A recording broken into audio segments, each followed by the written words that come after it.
A suspect is now in custody after an attack at a pedestrian mall injured multiple people. This incident happened as demonstrators assembled to call for the release of Israeli hostages still in Gaza. Local police said initial 911 calls indicated there was a man with a weapon and people were being set on fire.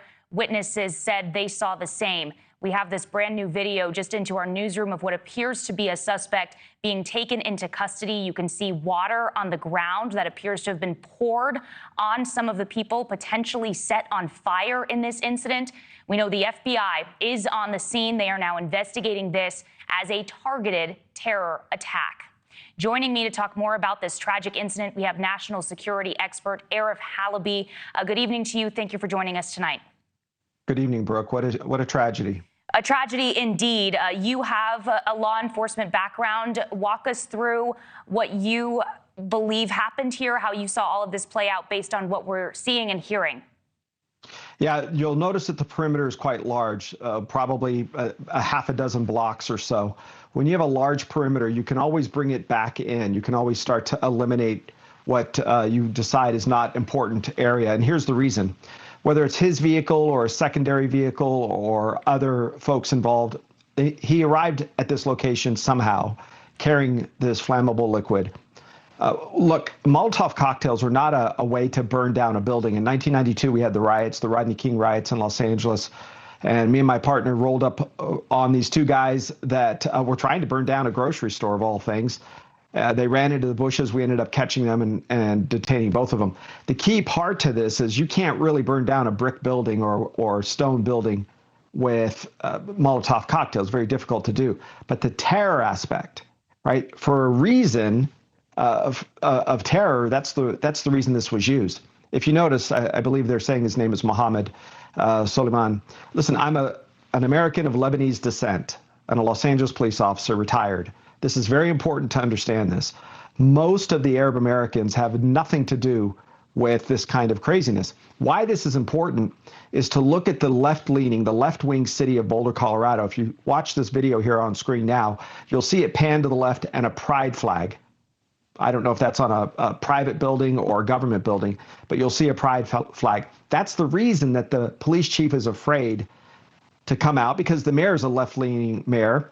And so is the governor. The governor came right out and said, this is enough. My point is, when politics enters law enforcement, you start to see people get hurt. If you had open carry or concealed carry permits in that area, that man holding those two things would be asked once to drop it, twice to drop it, maybe the third time they would have had to fire to stop him from causing mayhem. Very important, a city like that with all of those people present, and they didn't have somebody to eliminate the threat. It's a big mistake.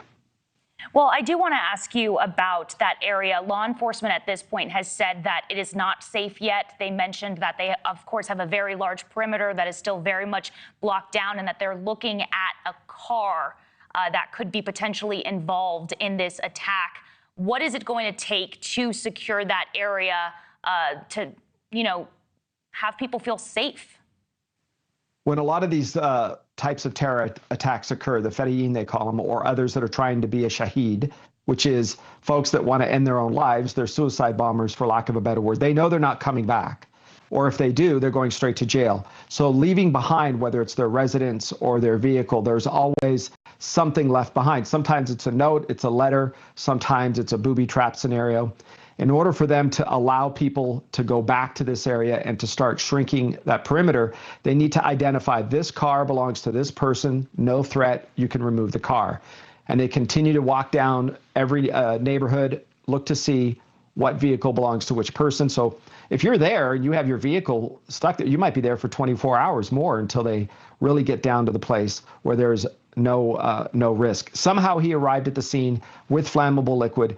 He has a vehicle there. They will go through it, bomb squad to detect it. They'll bring out dogs. They'll have bomb sniffing dogs to see if there's a hit on that vehicle. Thank you for watching. Subscribe below and download our NewsNation app right now on your phone, and you will get fact-based, unbiased news for all Americans.